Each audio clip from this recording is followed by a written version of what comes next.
ब्राह्मणों की बहुत बड़ी जिम्मेदारी है और मौका भी बहुत अच्छा है समाजवादी पार्टी के लिए, क्योंकि ब्राह्मण विकल्प की तलाश में है। कैसे ब्राह्मण को जोड़ेंगे आप? देखिए, ब्राह्मण जो है इस धरा का सबसे चतुर प्राणी है। कलयुग है या आप सतयुग की बात कर रहे हैं? यहाँ टिकट आप दीजिए, उनको मौका दीजिए, उनको अधिकार हम दीजिए। 3 जनपदों में 8 ब्राह्मणों को टिकट दिए थे। माहौल भी अच्छा था, 2022 का माहौल अच्छा था, लेकिन हमारा एक ब्राह्मण चुनाव जीता, वो भी 12-14 से जीता, जिसका नाम जो है माता प्रसाद पांडे जी। समाज के पूरे उत्तर प्रदेश लोग एक साथ बैठ जाए और जहाँ वो जीत रहे हैं।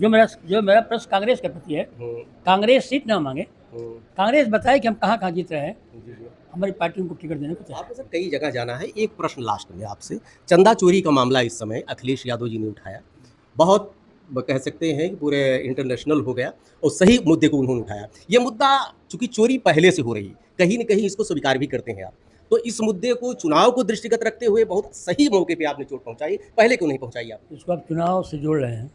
जब किसी की सही वस्तु स्थिति की जानकारी होगी। अरे वस्तुस्थिति की जानकारी अब होनी थी, आपको तो पहले से अरे थी। भाई, लोहिया आप- के नाम से जाने जाने वाले जनेश्वर मिश्रा की 5 अगस्त को जयंती के अवसर पर उसकी तैयारियों का जायजा लेने मुख्य अतिथि के तौर पर आए हैं सनातन पांडे जी। धर्म नगरी अयोध्या में स्वागत है, क्या कहेंगे? छोटे लोहिया जनेश्वर मिश्र जी, जी उनका संपूर्ण जीवन हम्म, समाजवाद से जुड़ा रहा। जी जी उनके मन में एक ही सोच थी कि गरीब की कैसे भलाई हो, उसके जीवन स्तर में कैसे सुधार हो, अच्छी शिक्षा की व्यवस्था कैसे मिले, भारत में सामाजिक समरसता कैसे हो। और किसानों पर गोली चली, उनका भी सर फटा था और जेल में जाने का काम किया था। जी जी वो पूरे समाज को एक साथ लेकर चलने वाले व्यक्तित्व थे। अब भले ही विपक्ष में रहे होंगे, सरकार में तो 4 बार मंत्री रहे, लेकिन विपक्ष में रहने के बाद कोई हिंदुस्तान की सरकार नहीं होगी कि जिसमें जनेश्वर मिश्रा बोल रहे हो उस समय उस सरकार का प्रधानमंत्री न बैठ कर सुनता हूँ। आप ब्राह्मणों विचार को सुनते जी, ब्राह्मणों की बहुत बड़ी जिम्मेदारी है और मौका भी बहुत अच्छा है समाजवादी पार्टी के लिए, क्योंकि ब्राह्मण विकल्प की तलाश में है। कैसे ब्राह्मण को जोड़ेंगे आप? देखिए, ब्राह्मण जो है इस धरा का सबसे चतुर प्राणी है। वो किसी के जोड़ने से नहीं जुड़ता है, जी अपनी जिम्मेदारी समझता है। चाहे देश गुलाम रहा हो तो आज़ाद है, वो अपनी जिम्मेदारी को समझता है।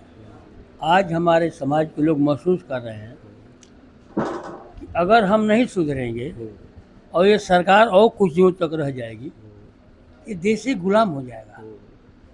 जब देश की लोकतांत्रिक व्यवस्थाओं को ठेस पहुंचाई जाएगी, लोकतांत्रिक व्यवस्था को तोड़ा जाएगा, भारत के संविधान के साथ खिलवाड़ किया जाएगा, तो आप आज़ादी से पहले इसलिए न लड़ रहे थे कि भारत आज़ाद होगा, स्वयं का संविधान होगा, यही लड़ाई थे ना।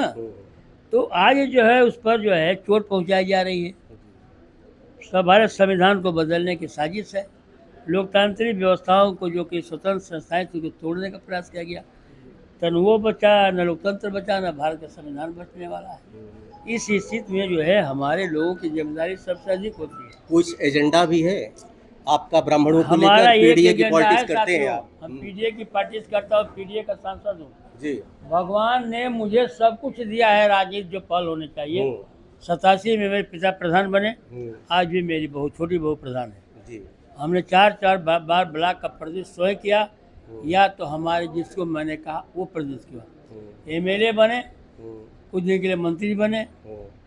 आदरणीय अखिलेश यादव की जो है कृपा से चंद्रशेखर के बेटे के खिलाफ हमको टिकट भी मिला। उस समय तो भारतीय जनता पार्टी ने हरा दिया। तो मेरे संकल्प लिया कि इस बार जो वोट होगा, अगर वोट से हार जाऊंगा तो मैं जनता के विभाजन करके बाहर चला जाऊंगा। आप सुने भी होंगे। लेकिन ये सरकार और सरकार के तंत्र द्वारा मुझे हराया जाएगा, तो उस प्रांगण से या तो मेरी लाश जाएगी या तो कलेक्टर की लाश जाएगी, ये भी आप सुने होंगे। तो ये सरकार बहुत डरपोक सरकार है, लेकिन हमारे लोग खड़ा नहीं हो रहे हैं। ये तो आकर्ण तक भ्रष्टाचार में डूबे हुए हैं लोग। भ्रष्टाचार का खुलासा करने वाला भी तैयार नहीं हो रहा है। अब भ्रष्टाचार का खुलासा करने के बाद करने के भी कोई तैयार नहीं है, इसलिए कि पूरा सिस्टम है इनका जो फेल कर गया है, पूरा सिस्टम फेल कर गया है। तो हमारी जिम्मेदारी है ना, हमने कथा बाज कर आपको शिक्षा देकर हमने समाज को बढ़ाने का काम किया। हम राय देकर सत्ता का हकदार होते हुए भी मैंने सत्ता को नहीं लिया। चाणक्य जो है, जो लड़ाई लड़े वो तो राजा बन ही जाते, कौन रोकता। ये सब कलयुग है या आप सतयुग की बात कर रहे हैं? यहाँ टिकट आप दीजिए, उनको मौका दीजिए, उनको अधिकार दीजिए। ये बात उसी से नहीं बनेगी, केवल विचार खाली भाषण देने से काम चल जाएगा। इस मंडल में मैं खड़ा हूँ, यहाँ पर एक बगल का मंडल है, उसमें मेरी कल मीटिंग थी मुख्यालय सुल्तानपुर जिला नहीं यहाँ बस्ती नहीं है, देवी पाटन। वहाँ हमने अपने लोगों का आनुपातिक संख्या देख करके जी। और सिद्धार्थ नगर उसी में पड़ता है, उसके बगल में वो हमारा संत कबीर नगर था। हमने 8 ब्राह्मणों को टिकट दिया था। कितने ब्राह्मणों को टिकट दिए थे सुनिएगा याद ध्यान से। हम 3 जनपदों में 8 ब्राह्मणों को टिकट दिए थे। माहौल भी अच्छा था, 2022 का माहौल अच्छा था, लेकिन हमारा एक ब्राह्मण चुनाव जीता, वो भी 12-14 से जीता, जिसका नाम जो है माता प्रसाद पांडे जी है। हमारे लोग जो हैं को राजनीति के विषय में कुछ सोचना होगा। हम वोट तो दे देते हैं, वोट लेने के बाद हमारे विषय में सोचा नहीं जाता है। हम जो है जन सैलाब को देख करके टिकट मांग लेते हैं। जी जी। हमको बूथों की जानकारी है नहीं। अगर टिकट आज हमको दे दिया जाए यहाँ लड़ने का, तो हम कहाँ लड़ पाएंगे?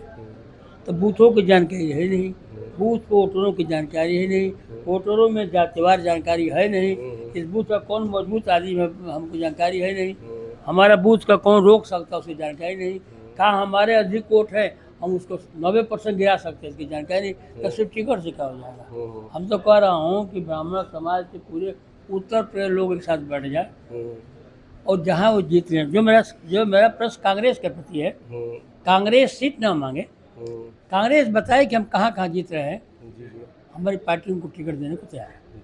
सीट ना मांगे, 1.25 सीट चाहिए, ये ना मांगे। क्योंकि जो पिछला चुनाव हुआ है कांग्रेस 2,815 वोट पाई है, वो बता दे कि हमारे सहयोग से उसका जो वोट है हमारे सहयोग से कौन कौन सीट जीत रही है, हम उसको टिकट देने का हमारे नेता तैयार है। उसी तरह से जो हमारे पंडित जी लोग हैं ये अपने को आंकड़ा लगा लें कि ये कहाँ जीत सकते हैं, हम भी आंकड़ा लगा रहे हैं। आदरणीय राष्ट्रीय अध्यक्ष जी उसके लिए कुछ चला रहे हैं, कुछ बाहर की एजेंसियाँ भी काम कर रही है।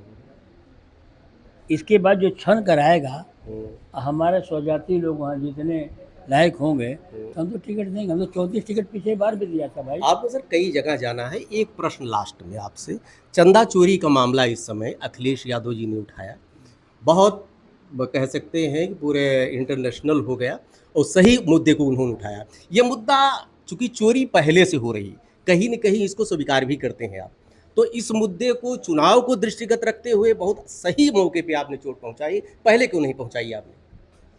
इसको आप चुनाव से जोड़ रहे हैं। जब किसी की सही वस्तु स्थिति की जानकारी होगी। अरे वस्तु स्थिति की जानकारी अब होनी थी आपको तो पहले से। अरे भाई आप बताइए ना। टुन्नू यादव लगे थे, लोग बता रहे हैं। टुन्नू यादव जो है यादव है, इसलिए उसको जोड़ा जा रहा है जी।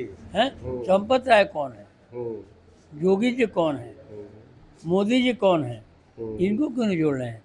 एक गरीब एक यादव पैदा होने के नाते वो यादव खानदान में पैदा हो गया तो दोषी हो गया। ये लोग जो है अगर जोगी खानदान में पैदा, जोगी खानदान तो होती नहीं, जोगी के साथ तो कोई राज जुड़ा नहीं रहता, उसकी पिंडदान करके योगी आज औलाद तो पिंडदान कर देता है और पिंडदान करके माल काटता रहता है। तो चलिए चलता हूँ भाई, साथियों से मिला। देखिए आप हैं सनातन पांडे जी, खाटी समाजवादी विपरीत परिस्थितियों में पार्टी के साथ जुड़े रहे, अंत में समाजवादी पार्टी के बैनर पर आप बलिया से जीते हैं, बागी बलिया कहा जाता है, अयोध्या में पधारे हैं आप, ढेर सारी शुभकामनाएं सर आपको। निरंतर प्रगति के बहुत वोट मिलता था जी, जब रसाल लड़ते थे तो आपके गाँव का 90% वोट पाते थे। जी जी। हाँ।